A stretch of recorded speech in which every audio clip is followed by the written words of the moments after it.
हम अपने भारतवासियों को अगर हम परम सुखी करना चाहते हैं, तो केवल वस्तु और व्यवस्था से नहीं कर सकते। उनका बौद्धिक स्तर सुधरना चाहिए। आज हमारे समाज का बौद्धिक स्तर गिरता चला जा रहा है। बहुत चिंता का विषय है। हम सुविधाएं दे देंगे, हम विविध प्रकार की भोग सामग्रियां दे देंगे, लेकिन उनके हृदय की जो मलिनता है, जो हिंसात्मक वृत्ति है, जो अपवित्र बुद्धि है, ये जब तक ठीक नहीं होगी, तब तक हमारा देश धार्मिक देश है। हमारे यहाँ धर्म की प्रधानता है। तो इसी बात को बार-बार हम सबसे निवेदन करते हैं कि ये जो हमारी नई पीढ़ी है, इसी से हमारे राष्ट्र की रक्षा करने वाले प्रकट होते हैं। जो विद्यार्थी जन हैं, उन्हीं में कोई एमएलए बनता है, उन्हीं में कोई सांसद बनता है, उन्हीं में कोई मुख्यमंत्री बनता है, उन्हीं में कोई राष्ट्रपति या प्रधानमंत्री उन्हीं में अपने लोग भी सब थे। अब हमारी शिक्षा केवल आधुनिकता का स्वरूप लेती जाए और व्यभिचार प्रवृत्ति, व्यसन प्रवृत्ति, हिंसा प्रवृत्ति, ये नई पीढ़ी में देखकर बहुत असंतोष हृदय में होता है। इसीलिए कितनी भी शरीर में पीड़ा हो, हम प्रयास करते हैं जितने से जितने सामने हमारे भगवत स्वरूप जन आते हैं, पहले बुद्धि शुद्ध होनी चाहिए। मय्येव मन आदत्स्व मयि बुद्धिम निवेशय, तो निवशिष्यति मय्येव अत ऊर्ध्वम न संशया, तू मेरे में ही निवास करेगा, अर्थात भगवदानंद में। अविनाशी जीव कभी भोग विलास में तृप्त हो ही नहीं सकता।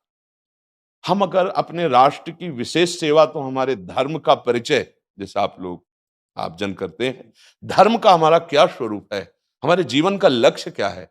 हमें जितना राम जी प्रिय हैं, कृष्ण जी प्रिय हैं, उतने ही भारत देश हमारे लिए प्रिय है। जैसे राम भक्त, कृष्ण भक्त, वैसे हमारे भारत देश का हर जन जन हमारा आदरणीय और पूजनीय। पर अब जो मानसिकताएं बन रही हैं, वो हमारे धर्म और हमारे देश के लिए लाभदायक नहीं होंगी।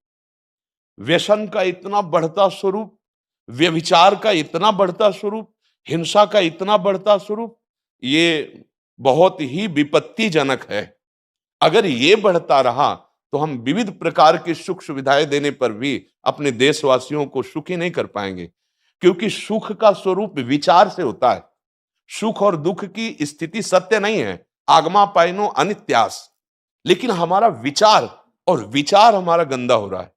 बस हमारा उद्देश्य यही है कि हमारे देशवासियों का विचार शुद्ध होना चाहिए। अगर विचार शुद्ध है, तो राष्ट्र प्रियता, जन सेवा, समाज सेवा, ये सब स्वाभाविक होने लगेगा। और विचार अशुद्ध है, तो सुविधाएं बहुत हैं, उनका दुरुपयोग हो रहा है। तो बस आप सबसे बड़े-बड़े जो उपदेष्टा जन हैं, जो बड़े-बड़े धर्म की रक्षा के लिए भगवान ने जिनको भेजा है, उन सबसे यही प्रार्थना है कि सब व्यवस्था करते हुए हमारे देशवासियों की बुद्धि अध्यात्म को समझे। बिना अध्यात्म को समझे, दुख सुख की समानता बिना किए परम सुख का अनुभव हो ही नहीं सकता। इस मायाकृत भोग पदार्थों को भगवान ने दुख योनया कहा है। मानो एक बोर्ड लगा दिया, दुखालयम अशाश्वतम। और हम सब यही चाहते हैं कि लौकिक भोगों को भोगने से ही हमारा राष्ट्र सुखी हो जाएगा या हम सुखी हो जाएंगे। नहीं, लौकिक भोगों को पूजन सामग्री बना करके और साध्य सच्चिदानंद प्रभु को रखा जाए, तो आनंद की उमंगन हो जाएगी। बहुत सुंदर मानव जीवन का स्वरूप है, जिसे देव दुर्लभ कहा गया। दुर्लभो मानुषो देहो, लेकिन क्या दुर्लभता शब्द स्पर्श रूप रस गंध इन्हीं विषय के भोगने की या इन्हीं सुविधाओं के लिए दुर्लभ कहा गया?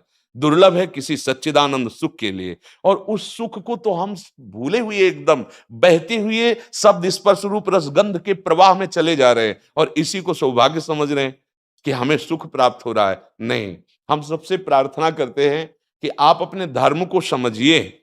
आप अपने स्वा को जहां जहां स्थापित करते चले जा रहे हैं, आप उसे गंदा करते चले जा रहे हैं। मदिरा में, हिंसा में, द्यूत कीड़ा में, व्यभिचार में, इसे दोष नहीं समझा जा रहा आज। और हमारे शास्त्र और हमारा धर्म इसको निषेध करता है। कलयुग की स्थिति बताई गई है। छोटे छोटे बच्चे व्यसन करने में लग गए। आज स्कूली विद्यार्थी जिनको ब्रह्मचर्य से पुष्ट होना चाहिए, वो ब्रह्मचर्य नष्ट कर रहे हैं। ये बड़ा चिंता का विषय है। हमारे देश के लिए जो जवान चाहिए, हमारे देश के लिए जो भक्ति चाहिए, उसमें बुद्धि और शरीर बल दोनों होना चाहिए। शरीर बल क्षीण हो रहा है, क्योंकि व्यभिचार प्रवृत्ति में बहुत कमजोर अवस्था में, जैसे गेहूं की फसल है और गलेथ में काट ली जाए, तो ना दाना मिलेगा, ना सही भूस मिलेगा।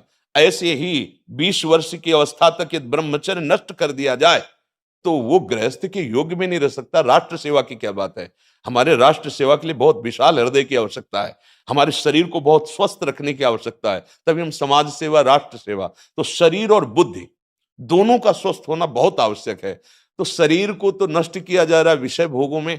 लोग समझने लगे हैं कि मांस खाने से हमारा स्वास्थ्य अच्छा रहेगा, हम बलवान बनेंगे। अध्यात्म बल नहीं तो तेरे शरीर की चर्बी बढ़ा ले, लेकिन तू न काम पर विजय प्राप्त कर सकता, न क्रोध पर, न लोभ पर, न मोह पर, न हिंसा पर। फिर क्या जीवन।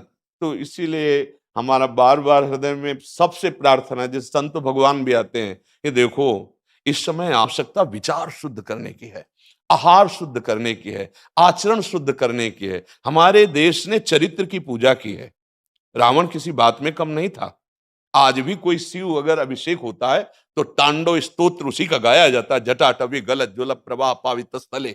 ऐसा विद्वान और ऐसा बलवान जो 20 बार जैसे झूला आराध्य देव को झुलाया जाए, ऐसे महादेव सहित पार्वती को बाजुओं पे झुलाया, वो महाबली चरित्रहीन हो गया, तो अपने देशवासियों ने राक्षस कह दिया उसको। चरित्र, आज हम चरित्र पर ध्यान ही नहीं दे रहे। चरित्र बेचना मतलब कोई समझ में नहीं आ रहा। छोटे छोटे बच्चे चरित्रहीन हो रहे हैं।